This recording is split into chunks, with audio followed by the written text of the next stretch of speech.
السلام علیکم دوستو and good morning every one. دوستو آپ سب کا سواگت ہے میرے یوٹیوب چینل شعیب ریاست آفیشیل اور فیس بک پیج پر۔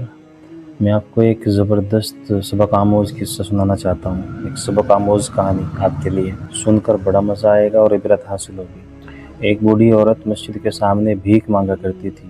ایک شخص نے اس سے پوچھا کہ کیا آپ کا کوئی بیٹا کمانے کے قابل نہیں ہے؟ کیا آپ بھیک مانگتی ہیں؟ تو اس بوڑھی عورت نے کہا کہ ہے۔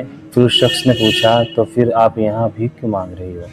بوڑھی عورت نے کہا کہ میرے شوہر کا انتقال ہو گیا ہے، میرا بیٹا نوکری کے لیے باہر ملک چلا گیا ہے، جاتے ہوئے خرچ کے لیے مجھے کچھ پیسے دے کر گیا تھا، وہ خرچ ہو گئے ہیں، اسی وجہ سے میں بھیک مانگ رہی ہوں۔ اس شخص نے پوچھا کہ آپ کا بیٹا آپ کو کچھ رقم پیسے وغیرہ بھیجتا نہیں ہے؟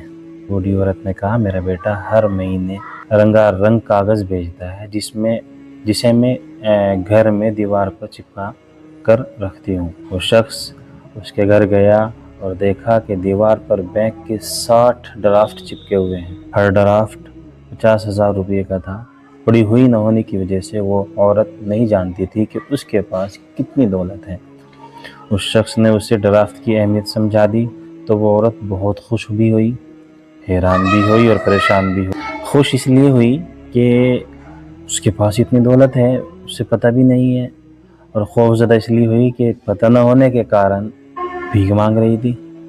تو دوستو، ہماری حالت بھی اس بوڑھی عورت کی طرح ہے کہ ہمارے پاس قرآن کریم ہے، ہم اسے اپنے منہ سے چومتے ہیں، ماتھے پر لگاتے ہیں اور اپنے گھر میں رکھتے ہیں، لیکن ہم اس کا فائدہ اس وقت ہی اٹھا سکیں گے جب اسے پڑھیں گے، جب ہم اس کے معنی، مطلب اور تفاسیر کو سمجھیں گے اور اسے اپنی عملی زندگی میں لائیں گے، تبھی انشاءاللہ ہماری دنیا اور اس کے بعد کی زندگی دونوں بہتر ہوگی۔ دوستو، بہت بڑا خزانہ ہمارے پاس موجود ہے، لیکن ہماری جہالت کی وجہ سے اس میں چھپے ہوئے انعامات جو ہیں ہم آج اس سے محروم ہیں، ان سے فائدہ نہیں اٹھا سکتے ہیں، کیونکہ ہم اور ہماری قوم ان پڑھ ہیں۔